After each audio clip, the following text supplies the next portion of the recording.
There appears to be a main roster call-up happening on SmackDown tonight. We're going to talk about that plus so much more. Don't forget, we're giving away this championship belt at $100K. Welcome back to TAS. I'm your boy Ango. I want to kick things off with Matt Riddle and Jake Paul. We talked about them potentially having a boxing match or potentially having an MMA fight. And, Dave Meltzer has updated the world. He says Matt Riddle and his reps spoke directly to Jake Paul of late regarding doing a fight. Jake Paul expressed no interest in fighting Matt Riddle under MMA rules, where Matt Riddle would obviously have the experience edge, even though he hasn't been active or trained for fighting in years. Riddle was willing to do a boxing match, and at this point, it's up to Jake Paul's side, which obviously it always would be because he is the A side. At this time, it looks like that's not going to be happening. Now, I find this to be a very fascinating story because I do like professional boxing, and obviously Matt Riddle comes from the world of professional wrestling.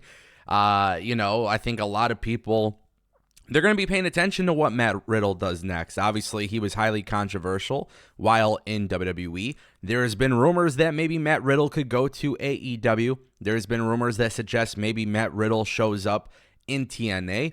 There's just a ton of rumors that maybe Matt Riddle completely goes back to MMA, competing for another organization such as PFL or maybe even ONE FC.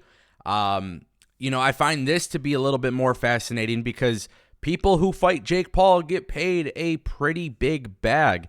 And obviously, Jake Paul building up the fight, more than likely they would utilize the fact that Matt Riddle was a former WWE superstar. I think of this as maybe it's a good thing that it's just not happening. First and foremost, Jake Paul does not fight MMA. Yes, he is training for it. Yes, that is something that he says he wants to do. But Jake Paul is an entertainer, and Jake Paul also says he could play tight end in the NFL. You know what I mean? Jake Paul is doing professional boxing. I think he has shown a little bit of promise in professional boxing, but he's going to have way more fights in professional boxing before he should start doing anything else. And really, for Matt Riddle, yeah, he was a good MMA fighter. Yeah, he was part of the UFC. But Matt Riddle chose to go the pro wrestling route. And if you're not training, day in and day out for your craft, I don't think you can excel at it. So I don't know if I would really want to see Matt Riddle and Jake Paul actually fight because I don't know if it would even be entertaining to watch. And let's just be honest, part of the buildup for Jake Paul's fights is him fighting big names. And yes, Matt Riddle was a decent name in WWE, but when you're not tied to the WWE anymore, and in the case of Matt Riddle, I don't know if this would actually be a fight that sells. So I can't really imagine it being a good business decision for Jake Paul either way, whether it's boxing or MMA. But definitely some fun stuff to think about. I want to turn our attention to something I found surprising. Zilla Fatu. You guys might know Zilla Fatu. He's obviously a member of the Anoa'i family. He is the cousin of the Usos and Roman Reigns. This guy was just backstage for AEW Dynamite in Arlington, Texas. He took pictures with everybody. He took pictures with Tony Khan. He took pictures with Chris Jericho, Daniel Garcia, Isaiah Cassidy. He took pictures with Nick Wayne. Zilla Fatu has been rumored in the past to come to WWE. We know he was part of Reality of Wrestling, which is Booker T's promotion based out of Texas. And then they ended up splitting up relatively quick, actually. Zilla Fatu is looked at as somebody a lot of people say has a lot of potential. Obviously young, inexperienced, still learning pro wrestling. Obviously WWE has Solo Sikoa. They have the Usos. They have Roman Reigns. I don't really know what WWE's long-term plan is with the Bloodline, so I don't know if it necessarily makes sense bringing in Zilla Fatu specifically for that storyline. I also think you got to be very cautious if you're the WWE with the Bloodline storyline, because I think at this point the Bloodline storyline is dying out.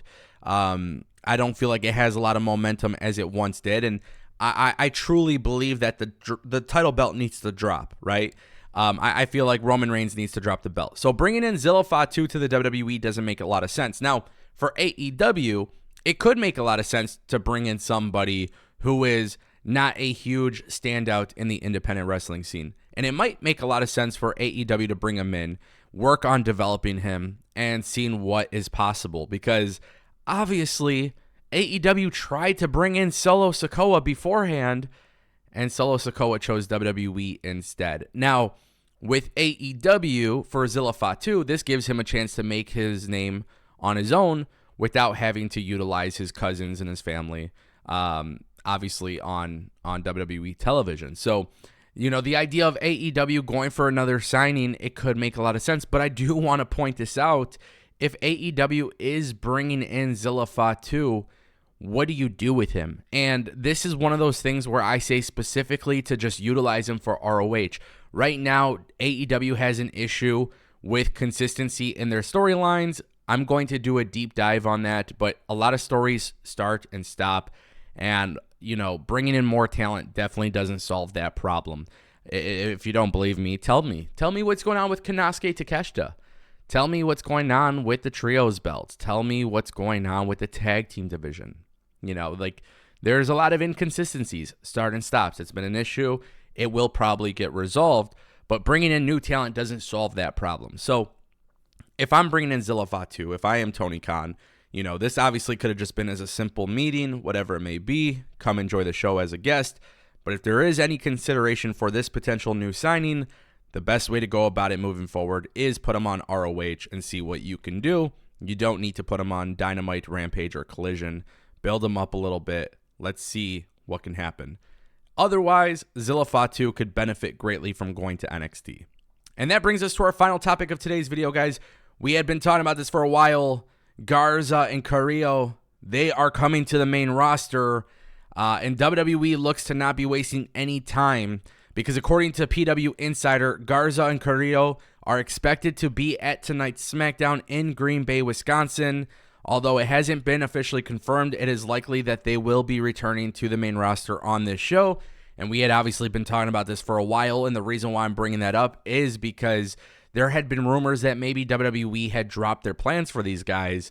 However, it doesn't look to be that case. So from when we first talked about it to now, there's been a little bit of confusion as to whether or not they would be coming to the main roster. Now it doesn't appear to be the case. It looks like they will be coming to the main roster. And the best part is working with Santos Escobar is going to make this an incredible storyline. This is actually becoming one of my favorite stories right now in WWE. There's a couple that I actually enjoy, but this one is something I enjoy because I think Santos Escobar has become a really good heel. Santos Escobar with Carrillo and Garza, I love it.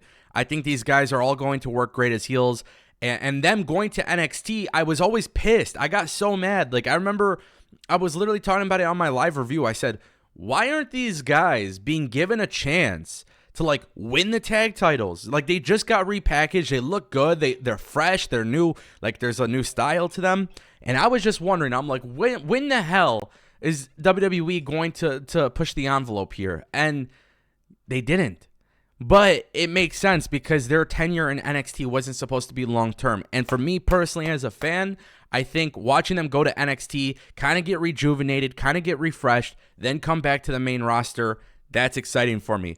But with that being said, WWE, split those tag team belts ASAP. Because if you split those tag team belts, you have some really good tag teams on television for Raw and for SmackDown. And these teams need something to go after. And you can't do that when Judgment Day is holding the Undisputed Tag Team Championships. That's a big, big miss, in my opinion. So I can't wait to see these guys back on the main roster. I really love the Santos Escobar heel turn. But I need these guys to do more than just be his lackeys. And by splitting up those tag team belts, you have them, Pretty Deadly. You have the OC who are set to come back. You have Jimmy Uso and Solo Sikoa if you'd like. You had Butch and Ridge Holland, but now they're telling a story there where I think Tyler Bate and Pete Dunne are going to come together. There's a lot of potential there, but split up those tag team belts, because if you don't split up those tag team belts, you are fumbling the bag.